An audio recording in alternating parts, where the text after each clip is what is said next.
I was talking with our friend Angela the other day, and she shared something with me that I didn't know. What did she say? She suffers from chronic depression. You know what else she told me? What? She can't remember a day in her life when it didn't occur to her at least once to kill herself. I can't imagine living like that. Did she say anything else? She said that most of the time she doesn't feel loved or cared about. Well, that's probably her depression talking. Maybe, but I think there's more to it than that. What do you mean? Well, we can ask each other anything, right? Of course. When was the last time you reached out to Angela? I got an email from her the other day. Me too.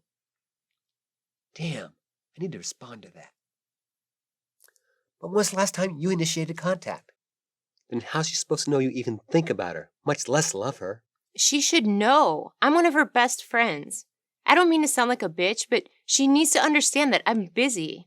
I'm a single parent with an unruly teenager and a demanding job. She shouldn't take it so personally. It's true that Angela can't relate to your particular lifestyle, but she has her own circumstances that drain her and limit her availability too. Everyone does. The fact is, we all choose how we spend our time and energy. Never or rarely being chosen contributes to depression, and in a person prone with mental illness, contributes to suicidal feelings. I have a hard time knowing if someone is suicidal unless they tell me. You're missing the point. People need to be engaged with others before the crisis hits. That can prevent, delay, or at least soften the crisis. I agree that people need to be engaged with others and that may save lives.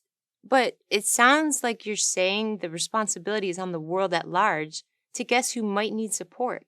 No, the suffering person definitely has the responsibility of asking for help and getting treatment, and ultimately makes a decision whether to live or die. What I'm talking about is preventing the escalation of mental illness. If the world is engaged with everyone, signs and symptoms of depression will be noticed sooner, and the person with illness will have people to turn to. Angela told me she doesn't want people to interact with her only when she's sick.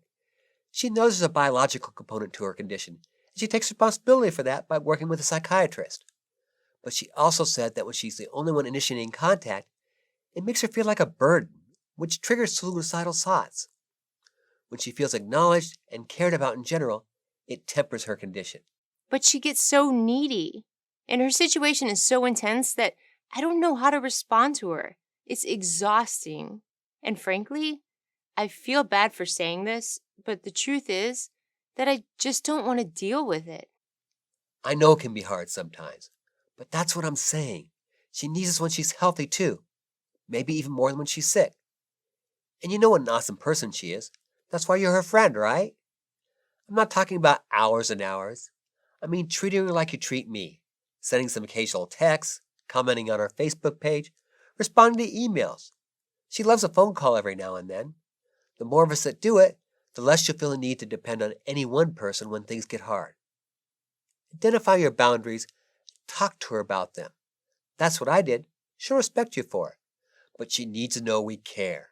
And the only way that's going to happen is if we invest in the relationship. I guess it makes sense when you put it like that. I think Angela said it best.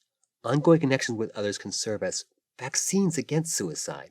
If we make time to interact with people before the end might not come so soon.